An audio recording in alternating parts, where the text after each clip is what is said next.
বাংলাদেশে বর্তমান সময়ে আমাদের যে শিক্ষা উপদেষ্টা এবং শিক্ষার্থীরা একসাথে বসে কথা বলতে পারছে বাংলাদেশের উচ্চশিক্ষার প্রসঙ্গটা নিয়ে, যেখানে আমরা বিশ্ববিদ্যালয়ে আসার পর থেকেই কিন্তু এই পুরো প্রসেসটার এক ধরনের সাফারার।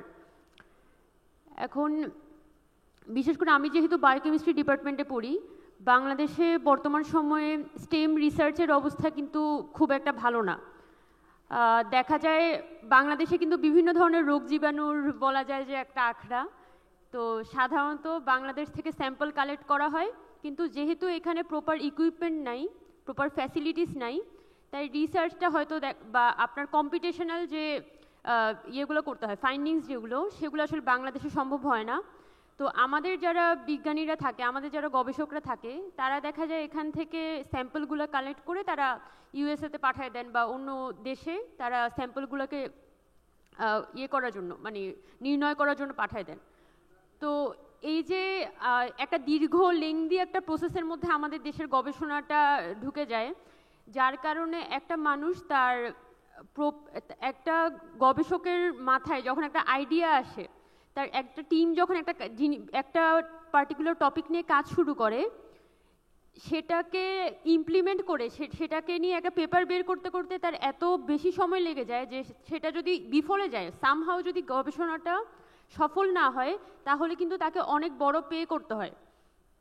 তো সেই জায়গা থেকে বাংলাদেশে তো এই অভ্যুত্থান পরবর্তী সময়ে আমাদের একদমই প্রাইমারি ফোকাস হওয়া উচিত ছিল প্রাথমিকভাবে আমাদের শিক্ষা ব্যবস্থা, আর দ্বিতীয়ত আমাদের এই যে গবেষণা ব্যবস্থা।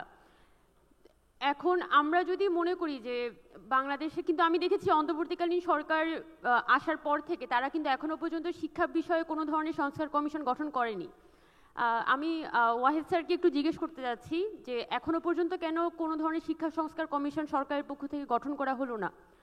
আর দ্বিতীয়ত, বাংলাদেশে 2020-21 সালে পর্যন্ত দেখা গিয়েছিল আপনার রিসার্চ অ্যান্ড ডেভেলপমেন্ট যে সেক্টরটা, সেখানে বরাদ্দ থাকতো বাজেটের মাত্র 50 কোটি টাকা।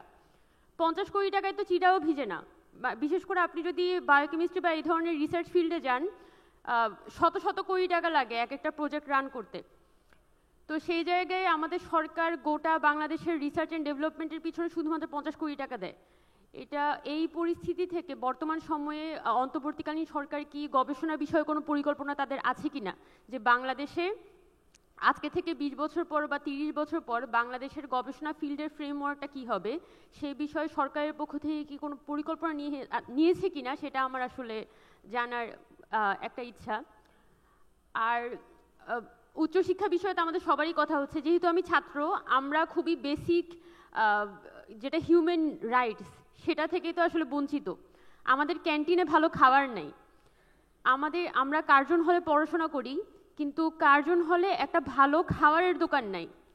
আমি বাকি প্রসঙ্গগুলো নিয়ে কথাই বলতে চাই না, কিন্তু আমাদের ইউনিভার্সিটিগুলোতে তো সরকারের একদম প্রাথমিক যে নিড, একটা ভালো খাবার, সেটা নিশ্চিত করাই তো তাদের একদম প্রাথমিক দায়িত্ব। এবং আমরা গত যে ভিসি স্যার ছিল, আখতারুজ্জামান স্যার, তাদের সাথে এই খাবারের দাম নিয়ে আমাদের একটা আন্দোলন ছিল। তখন আখতারুজ্জামান স্যারের সাথে যখন কথা বলতে যাই, তখন স্যার বলেছেন যে সরকার আসলে খাবারের উপর কোনো ধরনের ভর্তুকি আসলে দেয়া হয় না। এখন গভর্নমেন্টের পক্ষ থেকে এখানে বিশ্ববিদ্যালয় যেগুলো একদমই বেসিক নিড, সরকারের পক্ষ থেকে এখনো পর্যন্ত যে টাকাটা দেয়া হয় সেটা দিয়ে মূলত দেখা যায় ভর্তি টাকার ক্ষেত্রে এক ধরনের ভর্তুকি থাকে, কিন্তু ছাত্রছাত্রীরা যে ক্যান্টিনে খাবারটা খায় সেটার উপর কিন্তু এখনো কোনো ধরনের ভর্তুকি আমরা গভর্নমেন্টের পক্ষ থেকে লক্ষ্য করি না। তো আমরা যদি একটা কোয়ালিটিফুল খাবারের কথা চিন্তা করি, সেটা মার্কেটে কমপক্ষে 70 থেকে 80 টাকা, একটা ভালো দোকানে 70 থেকে 80 টাকা জাস্ট একটা মুরগি আর একটা ভাত। কিন্তু সেটা আপনি যদি ক্যান্টিনে কিনতে যান, সেটা 35 থেকে 40 টাকার মতো পড়ে, কিন্তু কোয়ালিটি অসম্ভব খারাপ। এটা বলতে গেলে এটার প্রোটিন অ্যামাউন্ট একদমই খারাপ। তো সেক্ষেত্রে গভর্নমেন্টের পক্ষ থেকে কি একটা কোয়ালিটি, মানে অন্তত ছাত্রদের পুষ্টি এনশিওর করার জন্য খাবারের ক্ষেত্রে কি একটা ভর্তুকি দেওয়া সম্ভব কিনা, সেটা আমি আপনার কাছে একটা প্রপোজাল রাখতে চাই।